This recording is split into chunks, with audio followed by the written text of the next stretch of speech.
อืมตัวนี้ใครอยู่เนาะตัวนี้เห็น2-3 ยอดแผ่นแน่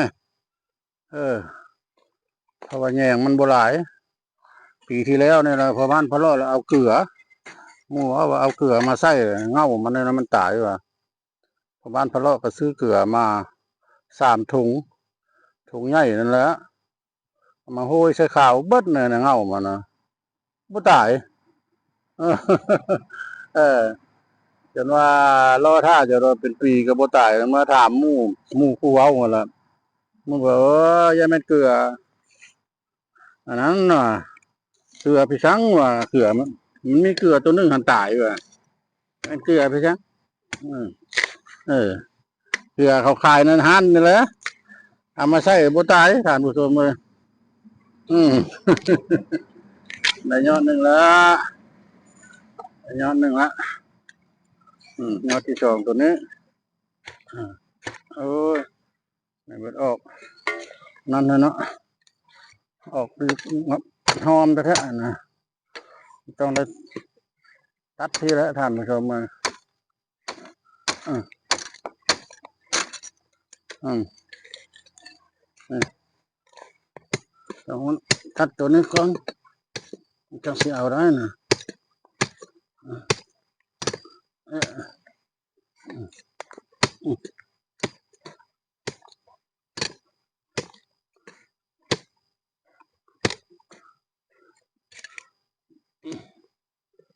ยังบ่ขาดต้องตัดตัวนี้ขาดก่อน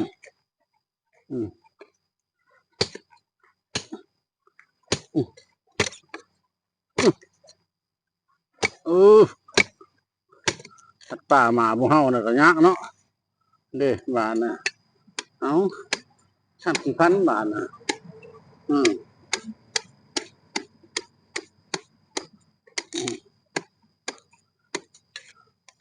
นี่2 ยอดแล้วท่านผู้ชมเอ้ย2 ยอดโอ้ยอดที่3อยู่พุ่น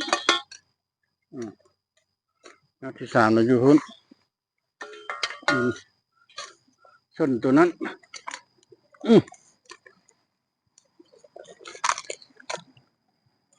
โอ้สี่ได้4 ยอดโอ้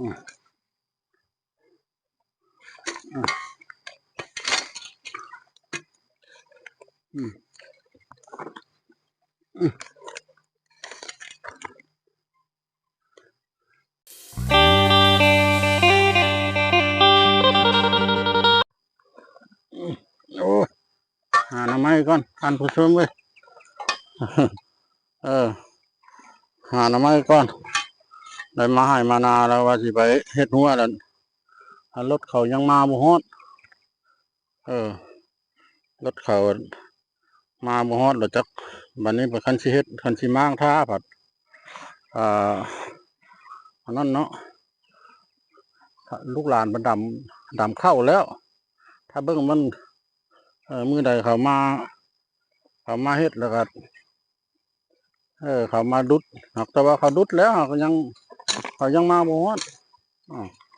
มาฮอดแล้วเขาดุดแล้วเขาดุดปะเขตใดนะเนาะเขาโอ้เขตนี้ละแล้วเฮาจังเฮ็ดบาดน่ะจังม้างแล้วก็ยับเข้าให้เขาหาหน่อไม้ก่อนเอาเถอะมาเทื่อได้มาแล้วหาหน่อไม้ก่อนโอ้ยหกกระเทะท่านผู้ชมเอ้ยออกบ่ได้หน่อไม้นี่เนาะตากบ่อยากเห็นหุ่งนะ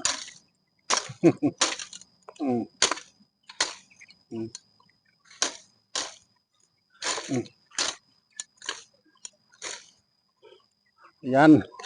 เป็นกับพ่อปานนั้นท่านผู้ชมคักอะไรก็บ่ได้เห็นเลยท่านผู้ชมเลยบ่ทันได้ออกนะบ่เห็นให้มันออกมันเอาเห็นเด้อหน่อไม้บ่ได้น้อยเนาะซ้ำแขนล่ะ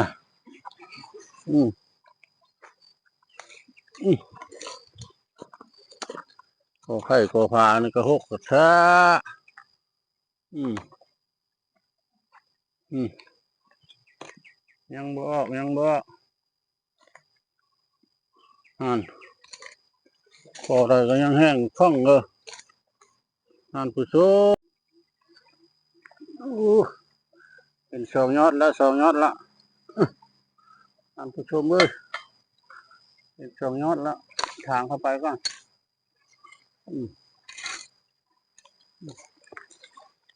ถูกโอ้จนบอลออกจนเหี่ยวละผู้ชมเอ้ยเอาไปได้เลยพ่อพกเธอนะพ่อ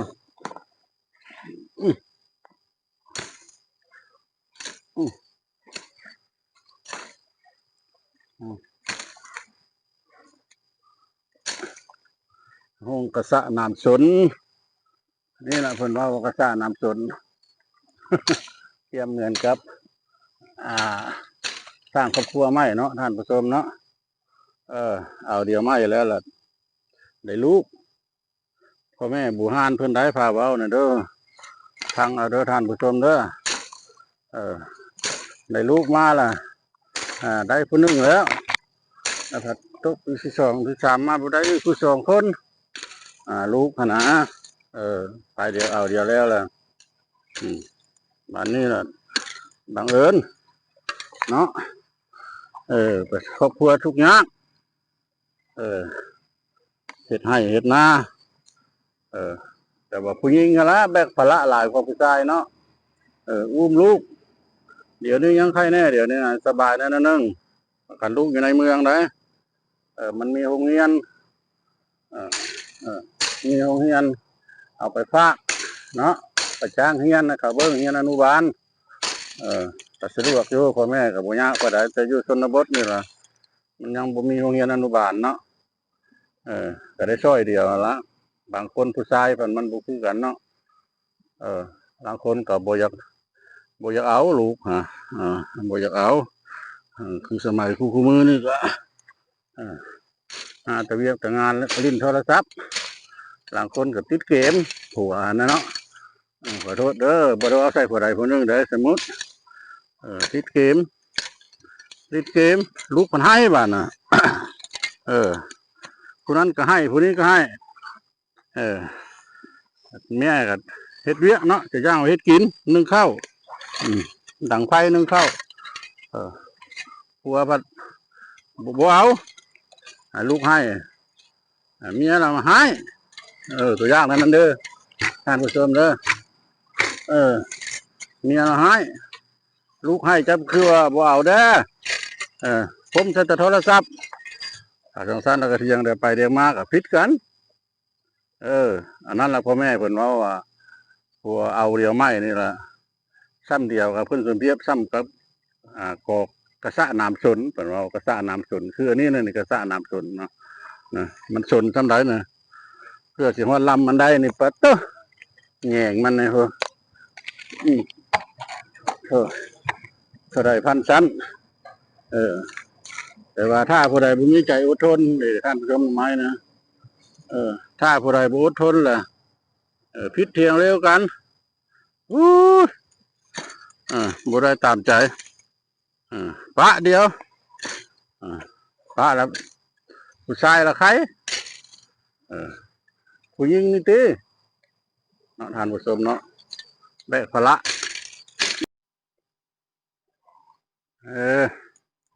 เห็นแล้วท่านผู้ชมเห็นแล้วหนึ่งยอดสองยอดสามยอด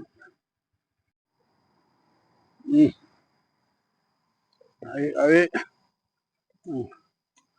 ก่อนนี้มันสิได้4-5 ยอดแล้วท่านผู้ชม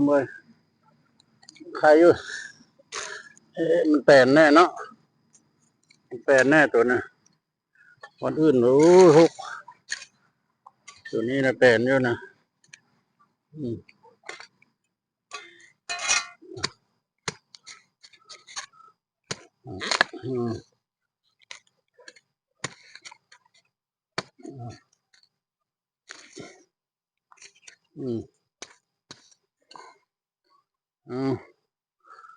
ยอดแล้ว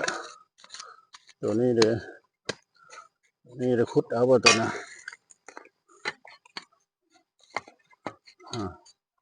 ตัวนี้ได้ขุดแล้วเนาะ